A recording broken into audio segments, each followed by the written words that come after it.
సిద్దిపేట జిల్లా నంగనూరు మండలం నర్మేట గ్రామంలో విషాదం చోటు చేసుకుంది. డిసెంబర్ 23న ఒక మైనర్ బాలిక ఆత్మహత్య యత్నం చేసుకుంది. సిద్దిపేట ప్రభుత్వ ఆసుపత్రిలో చికిత్స పొందుతూ ఈ రోజు బాలిక మరణించింది.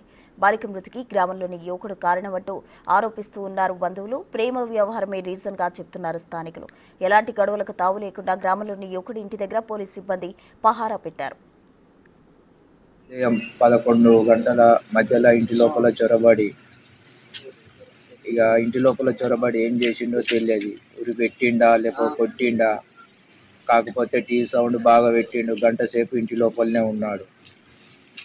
తర్వాత తీసుకొచ్చి ఊరేసుకున్నదని తీసుకొచ్చి బయట వేసిండు.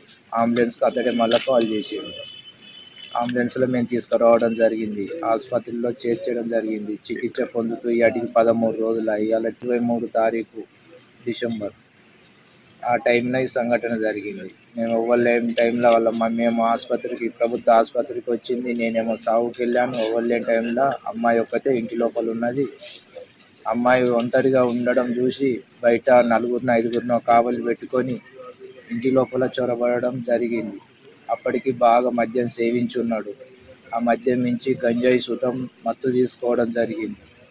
ఆ ఇంటి లోపలికి రాడు కొంట పోయిండు. ఇంటి లోపలనే ఉంది రాడు.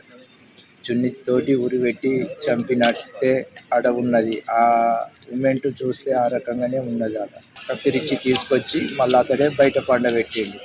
మొత్తంలో వాళ్ళిద్దరే ఇంటి లోపల గంట సేపు ఏం చేసిండో బిడ్డను తెలియని వర్తన జరిగింది. ఉదయం 11